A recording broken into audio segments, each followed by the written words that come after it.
Starlink as an off-grid tool or as a communications device. Today I get to catch up with Joseph Christina.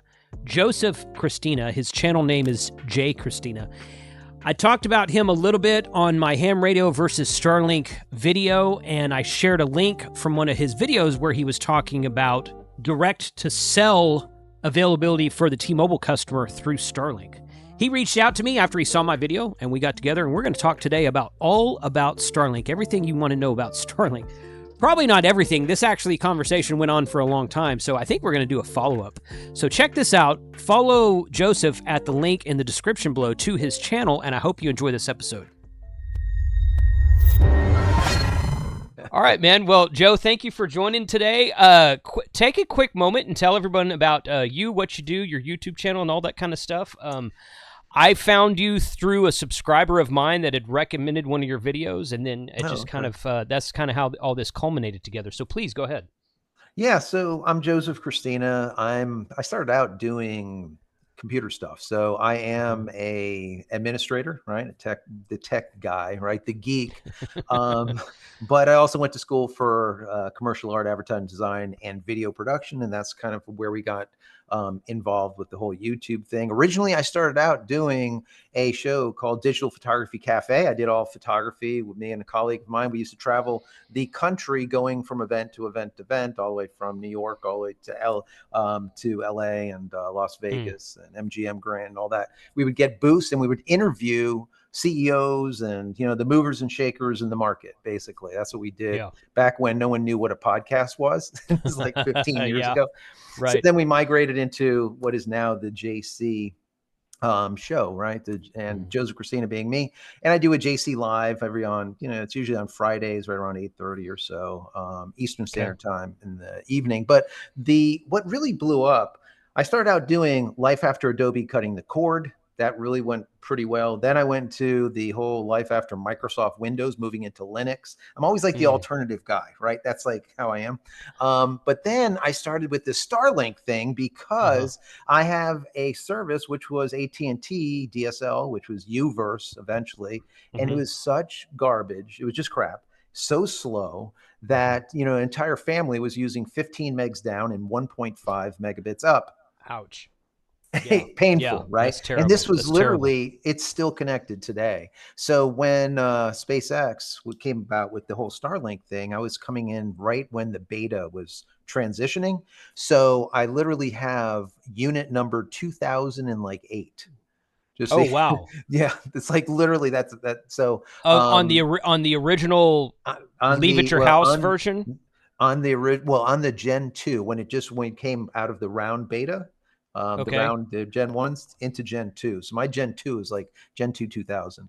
But anyway, so I've been there since literally, I think it's like 100. There was 112,000 people when I came on board. And now we're approaching that 5 million mark by the end of this year, which is absolutely obscene. Imagine the growth there. So I started doing these videos. I have about 380 of them online, helpful how-tos, tips, tricks, and all that kind of stuff.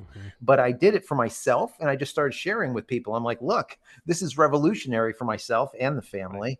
And that's how it all started. So I did like mesh networks, and then I dug in a little bit deeper when it wasn't just, standard coverage. It was actually creating networks and doing different things to get improved speeds with Starlink and that kind of stuff. So that's kind of my background, how I started into this. And I've been doing it now for like about 40 months. It's just kind of crazy. Wow. Okay.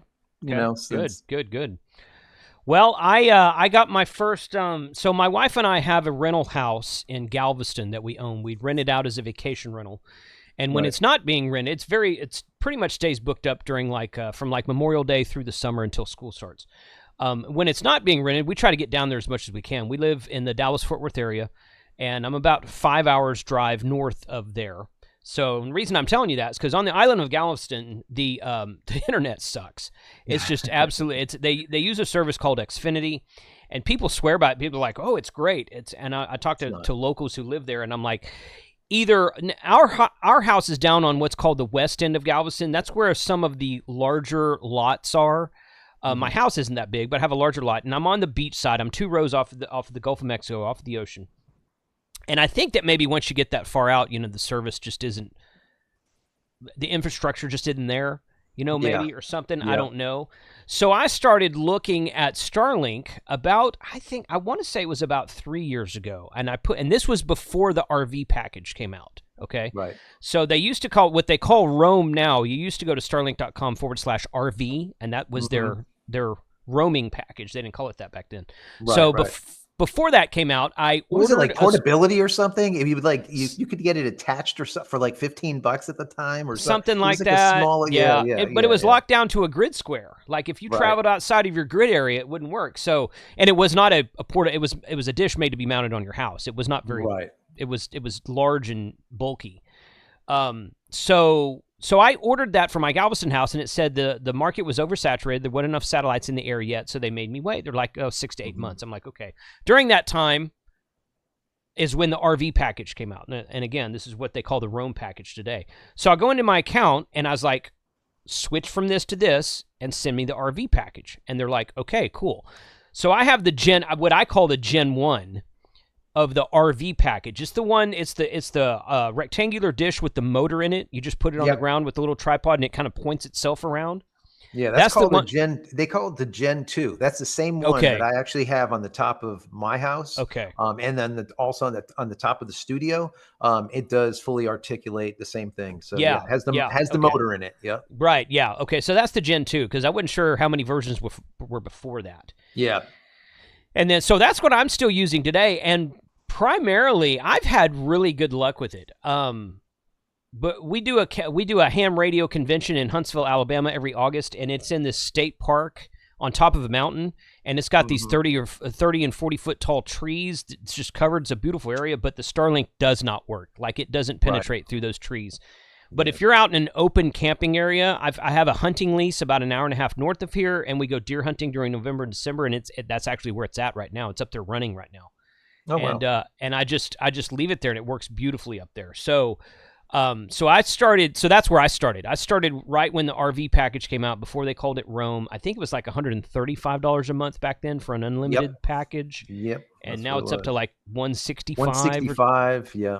Yeah. yeah. It So just keeps going up. But yeah, that's yeah. actually my daughter and husband is in Forney, so they're not Oh, too okay. far. Okay, that's Yeah. not too far from us. So Yeah, that's a not couple too hours far. maybe. Okay, good. So yeah, Good. but Okay. yeah, it's interesting that that what has been happening with the SpaceX Starlink is they just keep on advancing. So the Generation 2, the one that you have, which is the Hmm. first rectangular dish after the round edition, is the same one that I have. It has the motor built into it.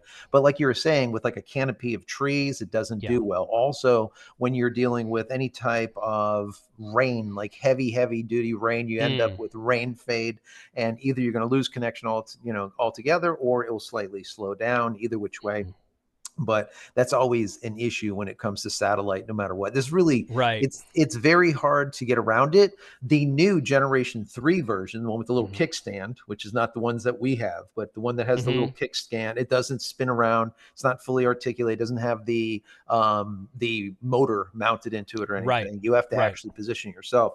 That one actually does better in rain, which Okay. no one knows. It's just, I think it's just a little bit stronger.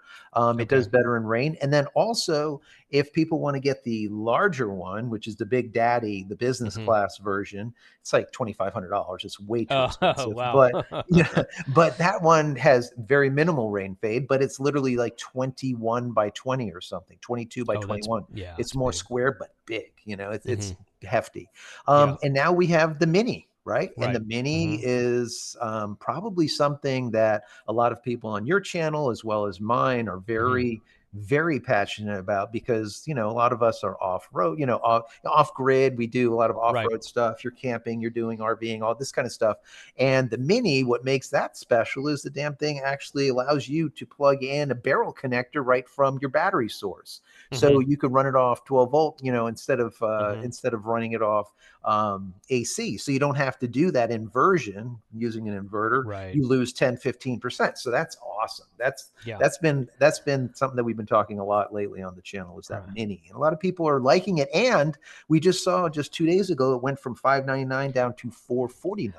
And when I saw that, I ordered one. I've been waiting to order one. I've been You waiting to see, order one. I See, knew it. so I actually ordered the I guess the Gen 3, the bigger With the little square. kickstand. Yeah. Right, I actually ordered that, and I was going to do a speed comparison between it and my original one, and I just never got around. I So have a lot of really, I'll I've give got a you the lot of really results. good.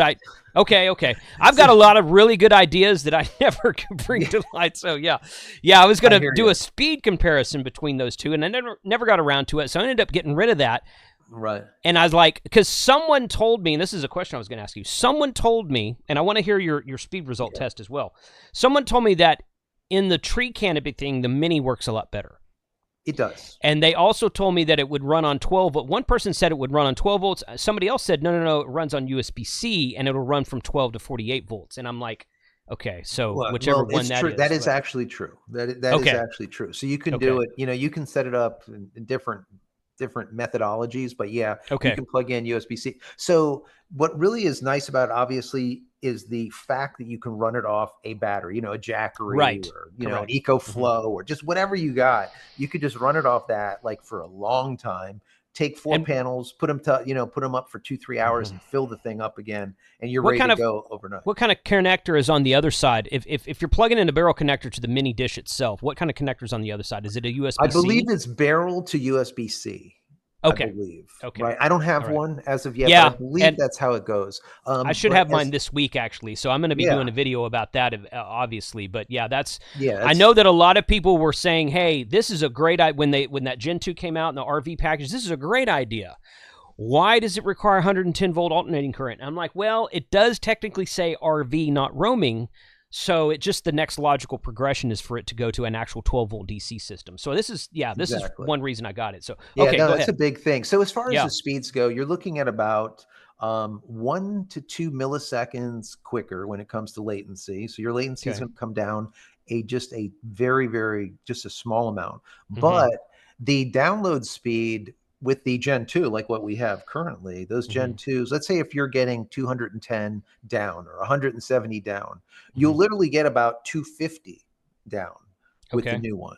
I mean, Okay. it's significant. That's Mm-hmm. significant. The up speed is only about maybe 5 to 8, maybe Hmm. right around there, megabits up difference. But the download is a big, big difference. So, people ask me all the time, should I go from a Gen 2, like what we have, Mm-hmm. to a Gen 3 or to a Mm-hmm. mini? And the answer to that is, yes or no. Do you need it Right. right now? And, Right.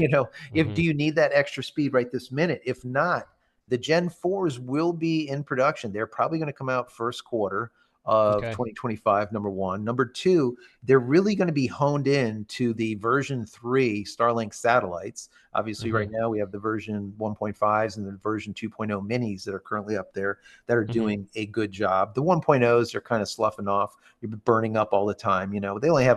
They have an end of life of it's like 4 years, 5 years, and it's Ah. about that now. Okay. It's getting close to that. So they're kind of letting those go.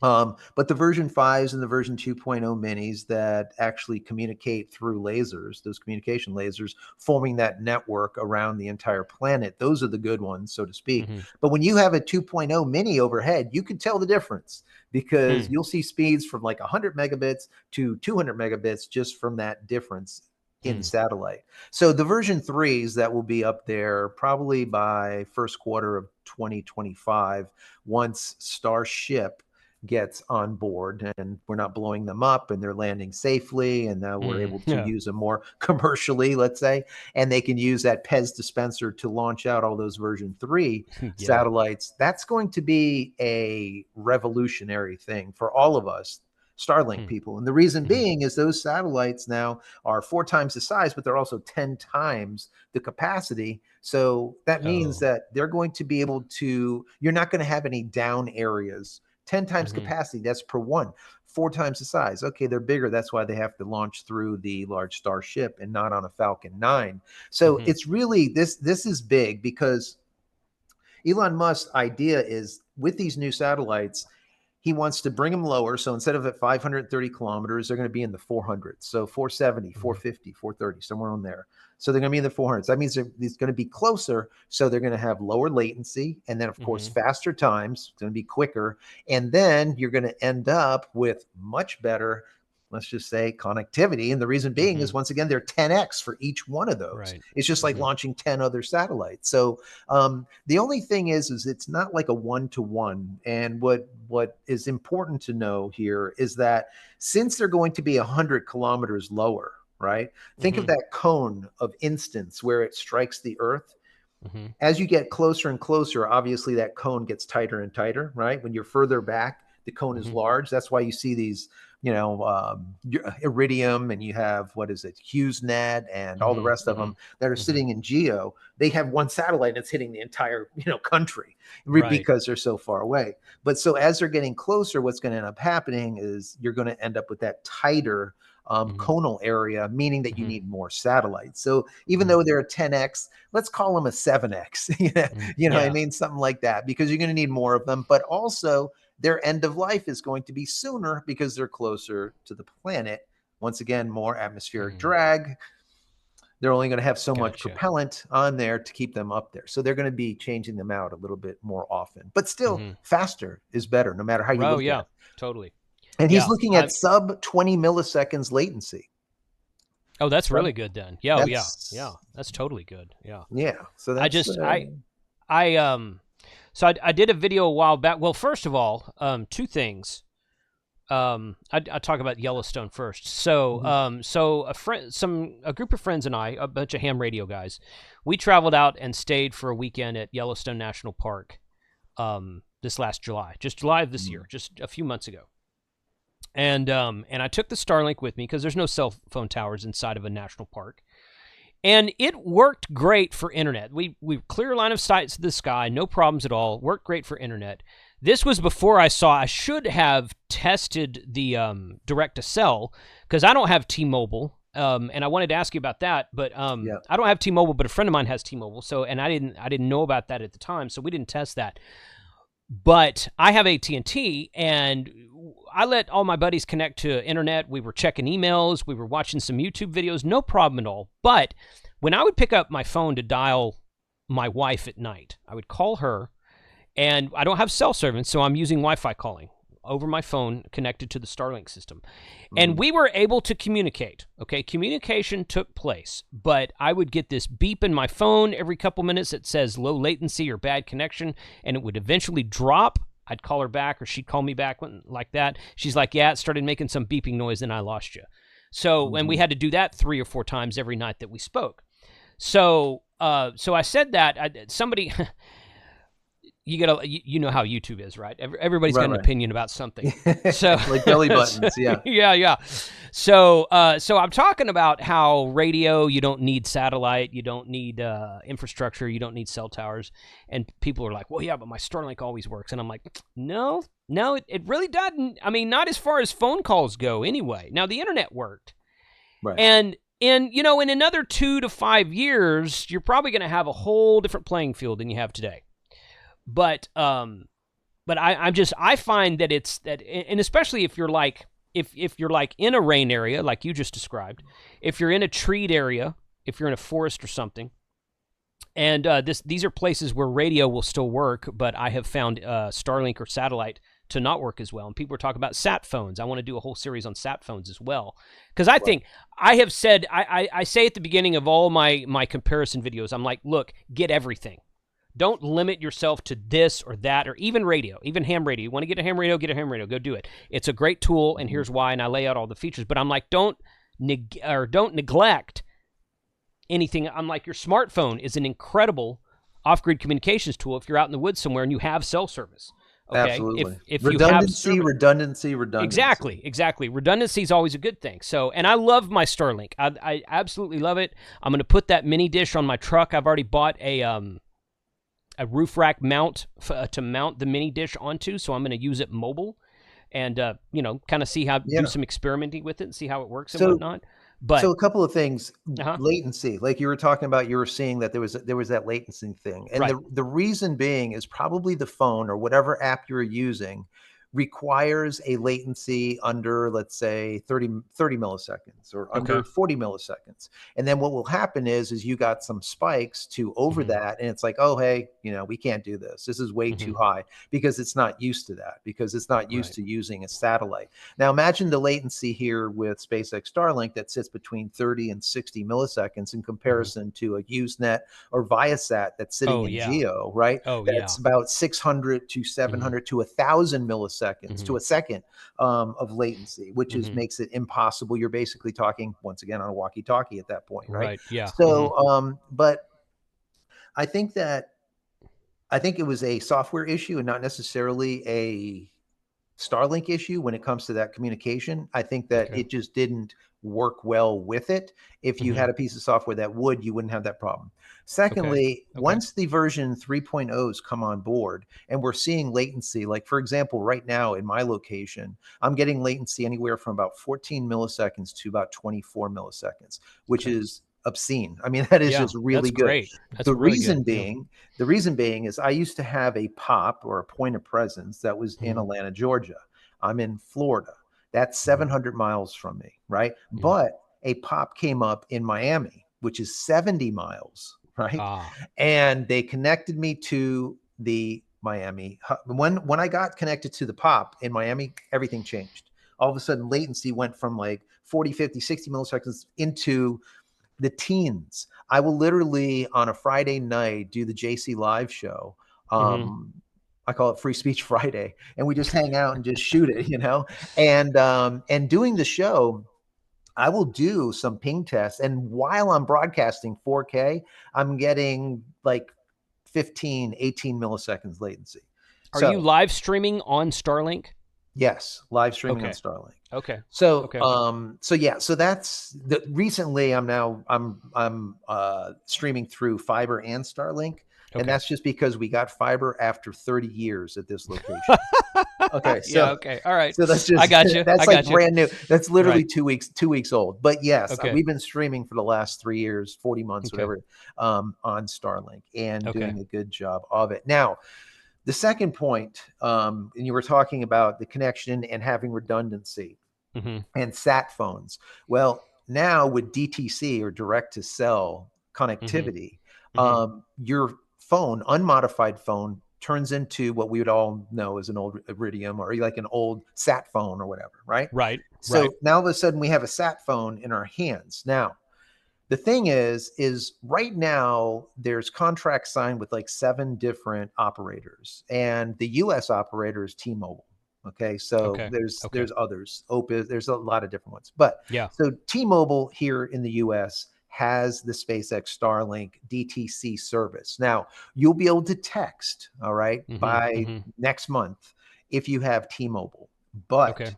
and this is what's interesting, during the Hurricane Helen or Helene and Helene. Yeah. Milton, yeah, Helene and Milton, right? Mhm. We got Mhm. hit with them, or the Mhm. majority, especially with Milton, we got run over at 136 tornadoes at Yeah. my location. We didn't get hit with the hurricane; we got hit with the south dirty end of it, Right. south Right. side, and we just got so many tornadoes; it was just ripped through everything. Anyways. Mhm.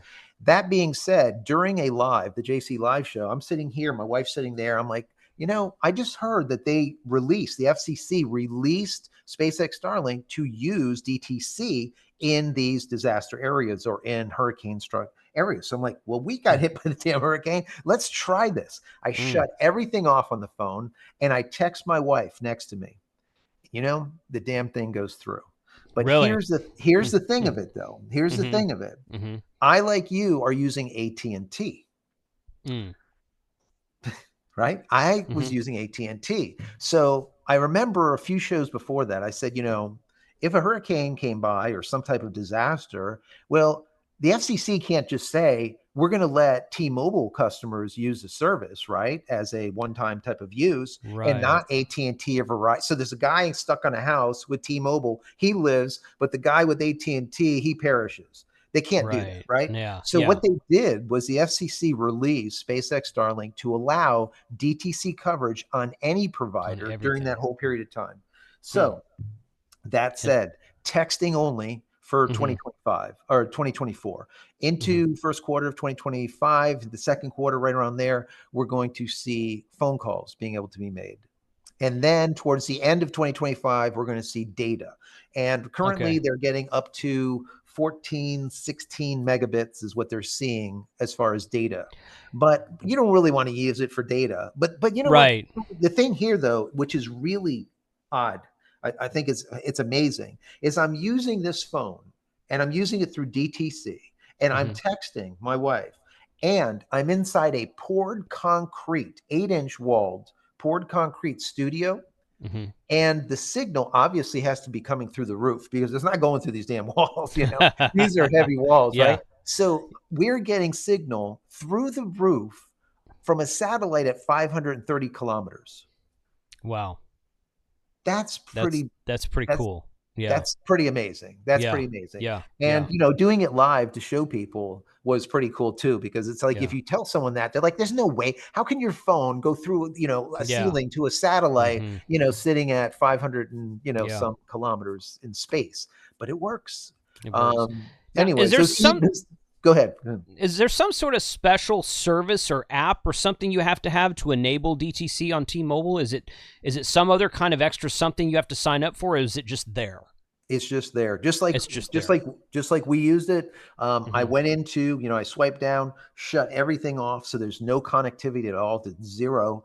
And instead of saying SOS, which a iPhone would, it Yeah. didn't say SOS. It just had the it had two bars. I'm like, where in the hell are these bars coming from? You know, Oh, and the wow. bars were from the satellite, and that's how Okay. I did the Okay. you know, the Okay. DTC deal. Okay. So it was interesting, very, very Yeah. interesting that Yeah. that's getting there. But that goes back to redundancy, redundancy. So you can have, you know, a radio with you, you can Mhm. have a sat phone with you, Mhm.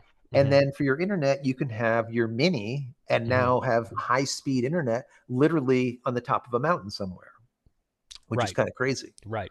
Yeah. No, that's good. So That's really good. Cool. Okay.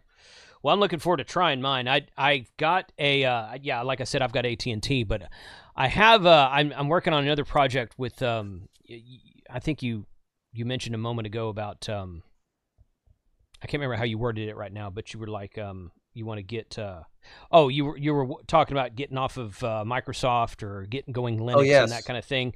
right, And right, one of the big things I've been working on right now is de-googling an Android phone, nice. taking all your I stuff like off it. the so I've I'm got a with you phone. on that. Yeah, yeah. That's So any I'm of that kind of stuff. exactly. So I'm working on a phone right now that's being de-googled, and I'm thinking about getting a T-Mobile SIM for it, and especially with the Starlink system I'm getting, I'm like, this kind of all might work together in the perfect storm type thing. So that's something that I'm looking at doing. I think that's great if it's going to work that way. Right. If you say you turned everything off, were you connected to Starlink through the Wi-Fi router on Starlink, or were you No, just so how is it everything shut off. So Wi-Fi off. You know, like if you would go into airplane mode, so to like speak. airplane mode? Okay, so Right. So was you'd shut off your antenna so that you don't have any right? you know, any antenna. You shut off all your Wi-Fi, shut off Bluetooth, shut just everything is off. And that's when we still had the two bars. Now So you still had the 5G modem on then? every yes, five exactly, Okay, exactly. And okay, that's it. okay, Right, okay. exactly. Because airplane So mode will all of turn the that off too. yes, But yeah, no. yeah, So yeah. So it's I just yeah, want to clarify. Just want to clarify. Okay, absolutely, okay, absolutely. Yeah, yeah, if you turn it on true airplane mode and you turn right. airplane on, then Hmm. basically it turns into a brick. But Yeah, yeah, yeah, leave airplane on, but then yeah. turn everything off so there's no Right. Wi-Fi, no, you know, Bluetooth, there's no nothing.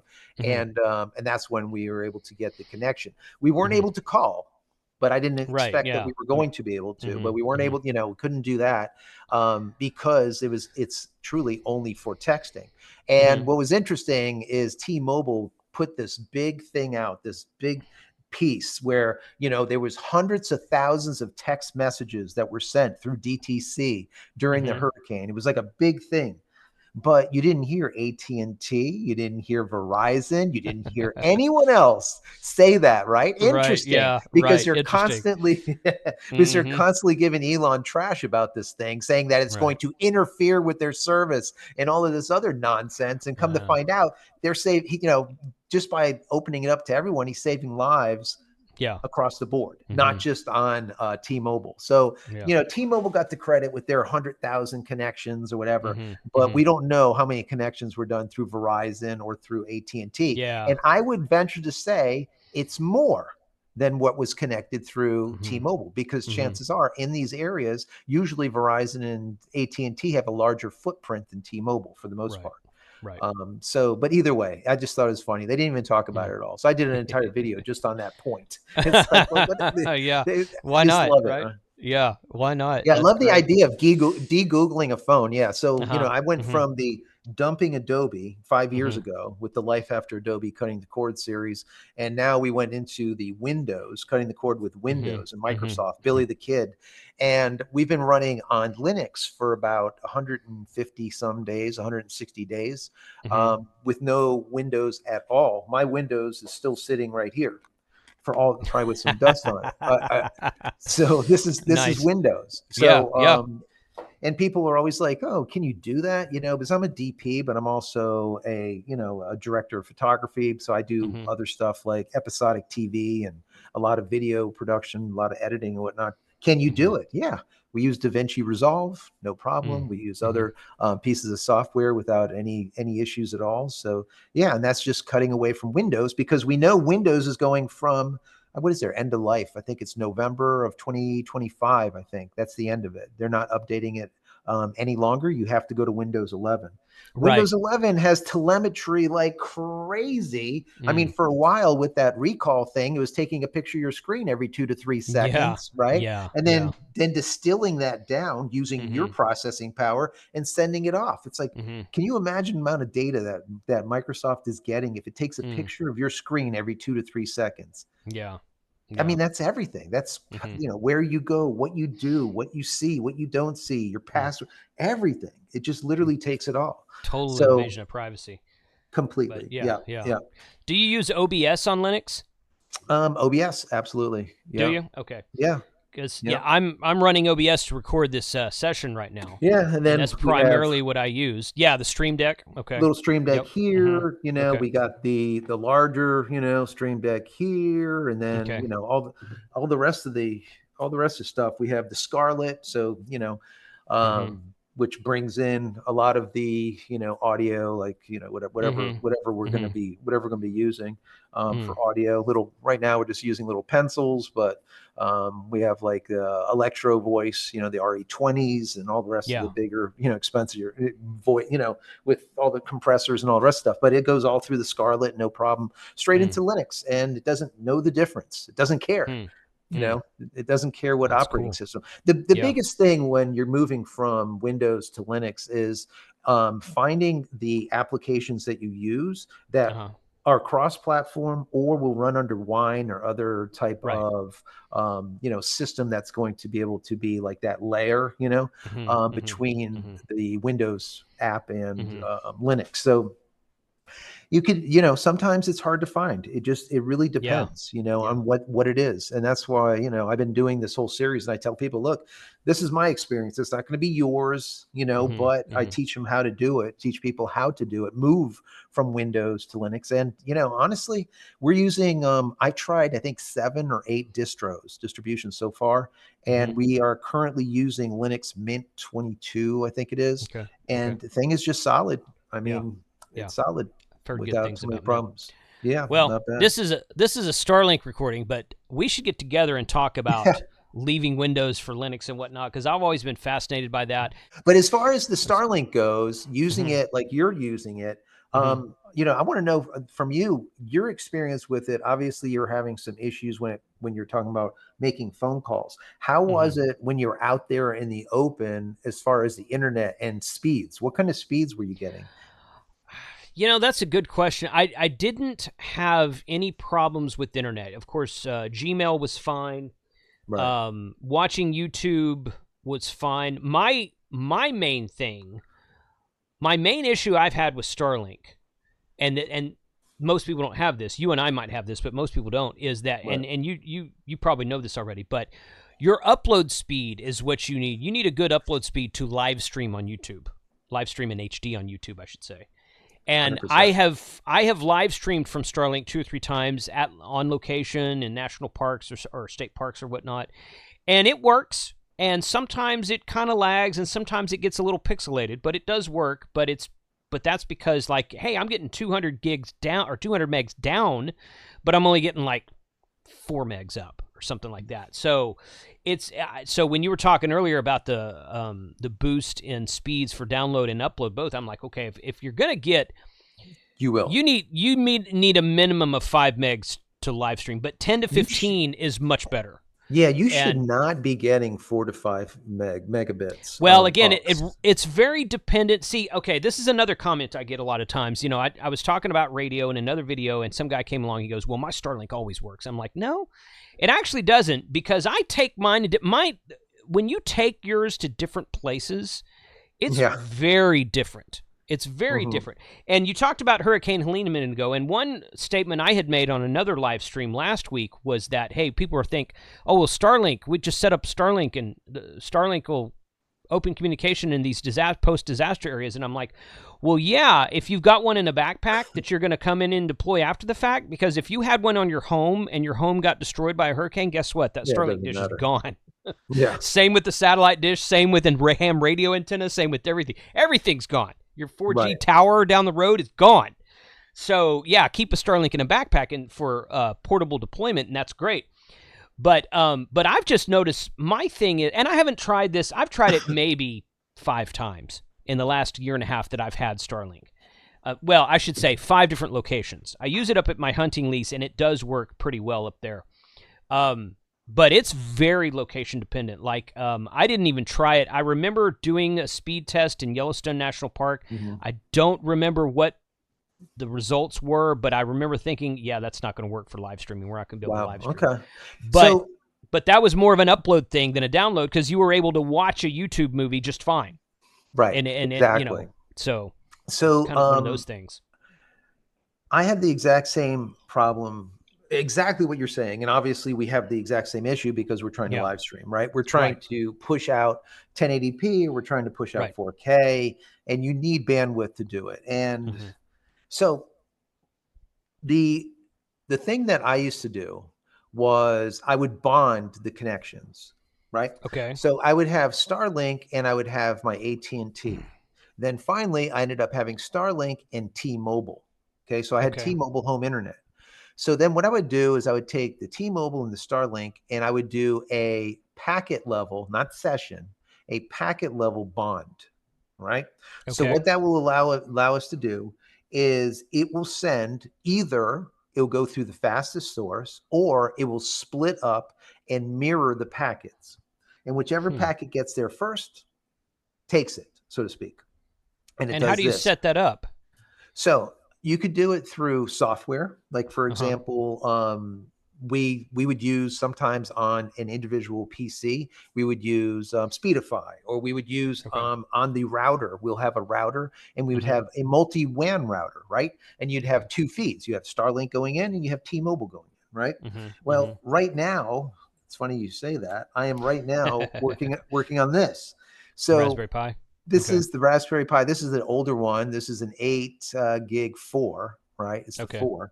Yeah. And what I'm doing with this is I'm going to turn it into a basically like a Speedify or what we would see with a multi WAN. We're going to do multi WAN with this, and we're Mm-hmm. going to do session based connections. Okay. So Okay. redundancy. Okay. So what that Yeah. means is I will now take multiple connections. I'll take T-Mobile, I'll take Starlink, and I'll take the fiber connection, and Mm-hmm. there'll be 3 lines going into it, into three WANs on Mm-hmm. that card.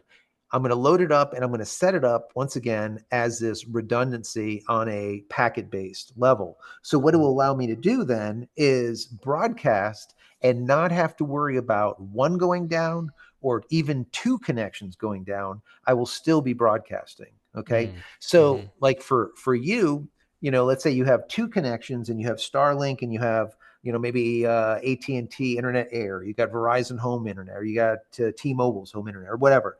You Mm. put those in together and you bond them, and now you can stream using Starlink, and then the T-Mobile, for example, will pick up whatever the Starlink Mm. drops.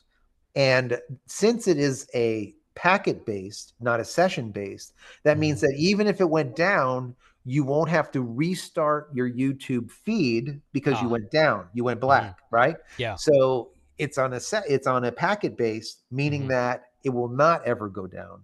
You Mhm. might slow down to snail's pace if there was, catastrophic, both went, Mhm. belly up, so to speak, but you're Mhm. not going to go blacked out and then have to restart the session. Because a lot of people, they Mm. have like these multi-WAN setups and they don't understand that the majority of the routers out there are session-based multi-WAN setups, multi-WAN Mhm. routers. And when they do it, they're like, it failed over fine. But then as soon as, let's say, I don't know, Starlink came back, I was Mhm. still stuck on this slow connection. It never went back. It Mm. won't. Mm. Because once again, there's an issue. You can fall forward, but sometimes you can't fail back. Yeah. Anyways, so I'm going to be working on this. I'll let you know how that all goes.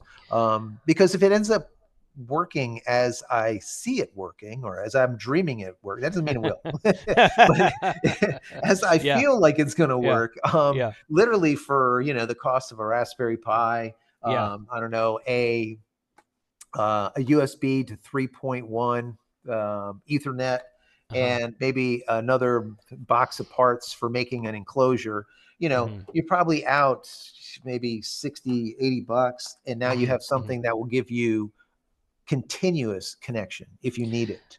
So do you know what a Motorola VML 750 is? No. Okay, so basically these are the radios that they used to put in cop cars, Oh, and okay. it you Gotcha. put a SIM card in it, and it has SMA ports on the back of it Okay. that run to external antennas on top of your vehicle for 4G and for Wi-Fi. And I LTE have too. LTE, yeah, LTE, yeah. LTE, 4G, LTE on Verizon, I guess, because I have a Verizon Right, SIM right. card in mind. That's what I have in my truck right now. So Gotcha. I have a Verizon SIM card with Verizon LTE, and I have an external Wi-Fi antenna on top of my truck. These are antennas that are outside of your metal framed vehicle, I so love you're it. already getting much better throughput, maybe better speeds, maybe not, but definitely better stabilized connectivity than you would talking on a phone inside of your vehicle. For sure. Kind of Absolutely. like a Wii Boost. I don't know if you are familiar with the Wii Boost on the I, Overland community.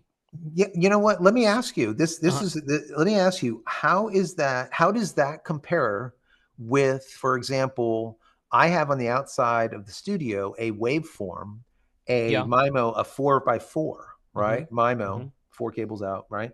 MIMO antenna that's directed at the LTE antenna, and I'm Right. getting double the speeds with my Hmm. T-Mobile. Good. How is that working in comparison with your little antennas that are on the top of the cars type of thing, in What comparison to that MIMO, waveform booster if you that's have pointing? if you have four antennas? This is probably what's called a Yagi antenna that's pointed in a certain direction. Yeah, Um. there's two. We have one that's like that has four individual that can be adjusted, Uh like huh. just like a Yagi, but we also have the flat base too. It's Okay. literally Okay. about let's Yeah. say 13 by 13, and then that is highly directional. You have to point it, where you want Yeah. it to kind Yeah. of where you want it to go. I like the four individual because then you can literally, if you wanted to, two channels could be picking up a 5G over here, and LTE could Oh be yeah. picking up some. Mm-hmm. There's a lot of different Mm-hmm. things you can do with that. I just Sure. took that one down because Mm-hmm. it was ugly. so, so I put up the flat, obviously, but I'm still getting Yeah. double Yeah. the speed No, that's with good. with that waveform antenna, The the So one on top of the truck is an omnidirectional antenna. I mean, you don't right. want to put a directional antenna on top of your vehicle No, because you're driving that way and you need to be pointing that way and you've got nothing. So it's an exactly. omnidirectional on top of a moving vehicle. Right. But a directional antenna like you're speaking will always work better than an Gotcha. omnidirectional antenna. But I've Gotcha. just noticed that I run a couple of extra like ham radio hotspots and hubs and whatnot that connect out to the internet to other ham radio services on the internet, and Right. And I've noticed that those stay connected much better with my external. Just having the antenna on the outside of the vehicle makes a world of difference. Now, you could use that antenna then outside of your structure, since it is outside. Pick up your right. your and then pump it in through like a PEP link or something. Modem, right? In other words, Yeah. bring that data in just like a MIMO, right? Couldn't you bring that Yeah, data in yeah, like a you probably could. I haven't tried anything like that, okay, but when you started talking about multi-WAN, I'm like, right, okay, if I mount this mini dish on top of my truck, because I was going to do a speed comparison between the two. And right, again, this is going to be very location dependent. You drive over right, here, right, right. Starlink wins. You drive over here, Starlink Yeah, is blocked, and now you're on Verizon. Um, but a multi-WAN thing set up in the back of the vehicle like that would be just stellar. That yeah. that that sounds like a fun project to me. So I'm going to be Oh, following you on absolutely. that and seeing how you do that. But Yeah, yeah, we'll see how that goes, and I'll yeah, follow you too on yeah, how that all goes with you with that, because I think it's and that goes back to what we've been saying for since the beginning: hmm redundancy, redundancy, right, redundancy. It right, doesn't matter what hmm it is. Do you yeah, have a backup? Do you have a water backup? yeah, Do you have a sewer yeah, backup? Do you have food hmm backup? Do you have communications backup? hmm And I do not have any type of ham anything. I am not mm, a ham operator. I think it would be pretty cool to actually do it, just to hmm have that backup, because hmm having a radio is just, at least you have communications, right? right, And right, I know there was a buddy of mine that used to fly CAP, which is the hmm what is it, Coast Guard patrol, basically, okay, in the plains. They would, like, yeah, off the coast.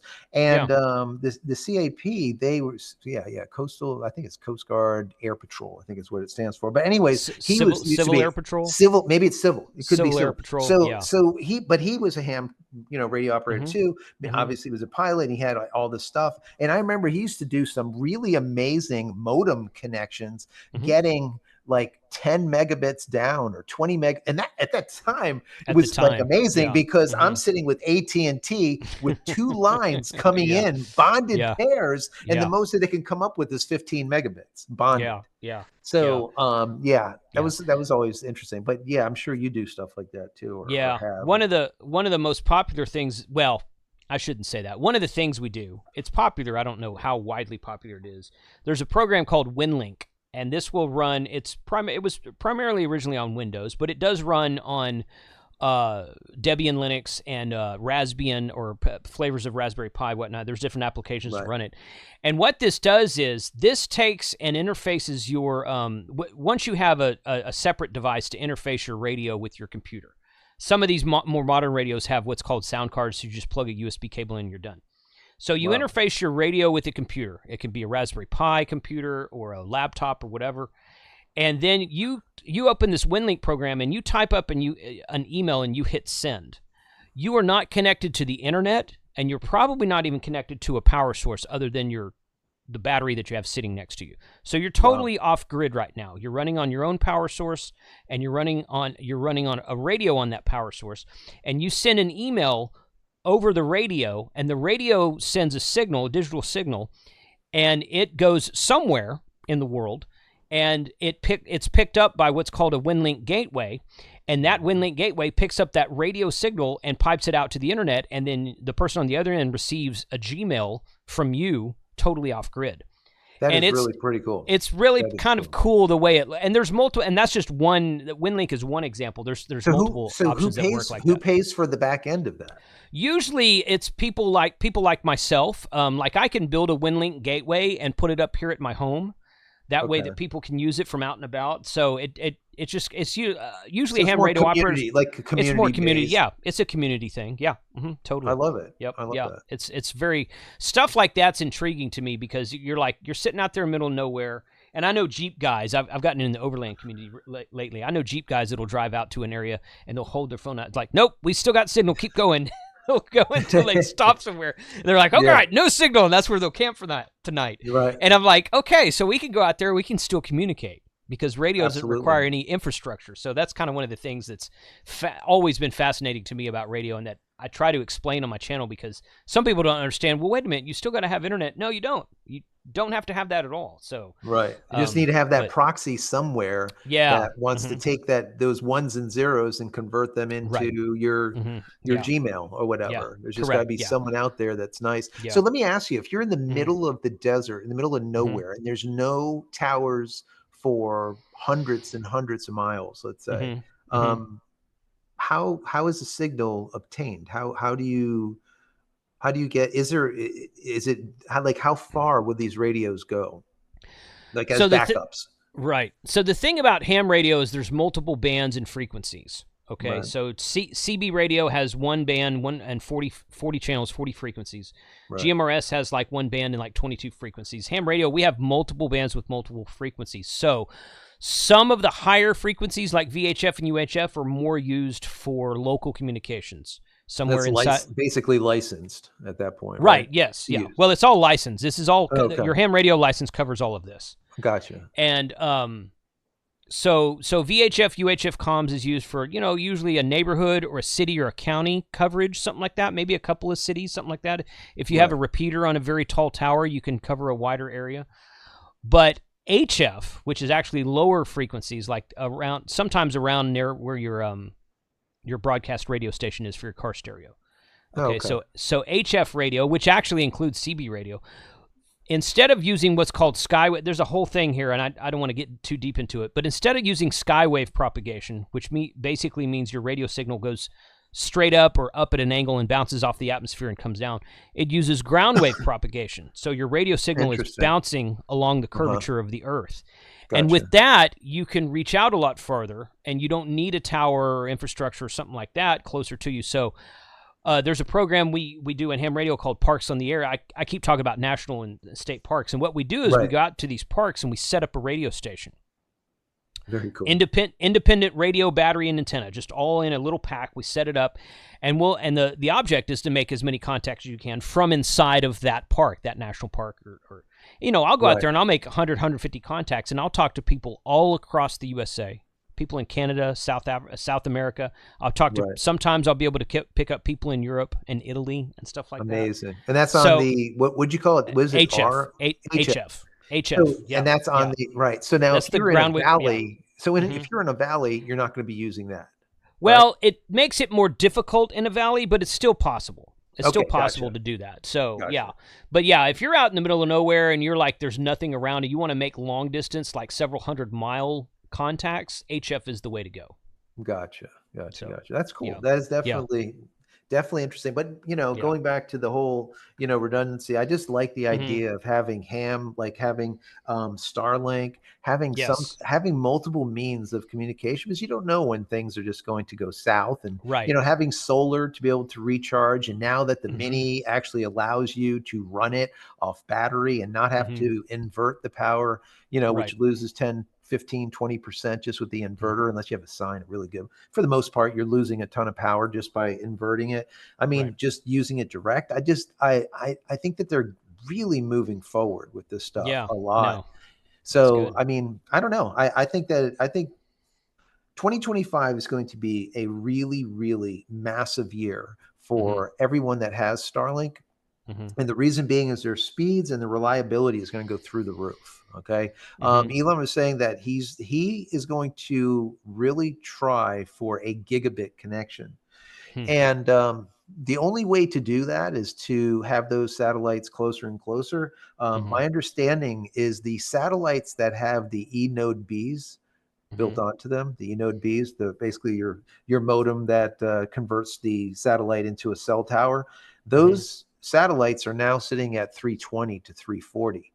That's hmm really much closer. You're looking at Yeah. 200 kilometers closer, Yeah. and Yeah. there's over 200 of them out there. Hmm. So, it's amazing. It's Hmm. absolutely Yeah. amazing. They're Yeah. bigger than the regular 2.0 minis, hmm the ones that have the eNode Bs built into them. But hmm either way, I think it's like maybe even 250 now of Oh those wow. eNode Bs, so of So those it's good. cell towers. Mm-hmm. in space. Hmm. So, having the ability not to buy a sat phone and use just Yeah. your phone, an unmodified phone, no Hmm. matter who the carrier is, Right. eventually will be Hmm. amazing. And Hmm. for now, obviously, it's going to be T-Mobile. If you're Hmm. in Canada, I think Canada was not Cox or some Opus, or I don't know. Hmm. Canada is Hmm. another one of the major companies out there that have brought Yeah. them on. I think it's Yeah. 7 countries so far that are Wow. going to have this DTC service. Nice. So, Okay. we'll see what ends up happening with it. See what happens. I'm But looking forward to it. So, well, yeah, we'll have to follow up and do another like an updated version of this in 3 or 4 months and see how that's going, man. I know, right? So Right. And yeah, then yeah, I gotta get you on my show so yeah, we can talk ham. yeah, yeah, Because my people, I'm sure there's a lot of them that would just love to hear it. Some of them are, I know some of them are on there that are ham radio operators already because of how they speak and what they say yeah. during the live. So Oh yeah, it'd yeah. be That makes sense. it'd be great. It'd be Hmm. really Sure. great to have you on, and we'll talk about this kind of stuff, but on the other side. And Totally, totally. I think It'd it'd be be great. good. And as Yeah. far as what you're doing with the whole Linux and all Hmm. that, we'll Hmm. keep you abreast of that too, and maybe it'll be Sure. something you could test out. You never know. Absolutely. Yeah. Yeah. Yeah. Multiple topics to cover here. So that's great. I love it. I love all of it. So Absolutely, good. expand the channel, right? Expand the channel. That's right. Absolutely. Cool. Thanks, Joe. Thanks for your time today, buddy. I'll put a link to J Christina, which is the name of the channel, in the description below. You guys can go check that out. When I featured Awesome. that little snippet from you on that last video before you reached out to me, several of my subscribers came along and they commented and like, "Oh yeah, I watched that guy's channel." So yeah, I think I think we probably Yeah, I'm got more sure. crossover than what we realize we do. I bet. So I would not which is doubt it. I great. think it's Which is great. great. I Yeah, do. I think it is too. Yeah, I Absolutely. think it's great too, man. Absolutely. All right, man. So, all right. Well, Thanks for having me. I have a good appreciate it. afternoon. Yeah, thank you very much, and we'll talk soon. Take care. Appreciate it. Later.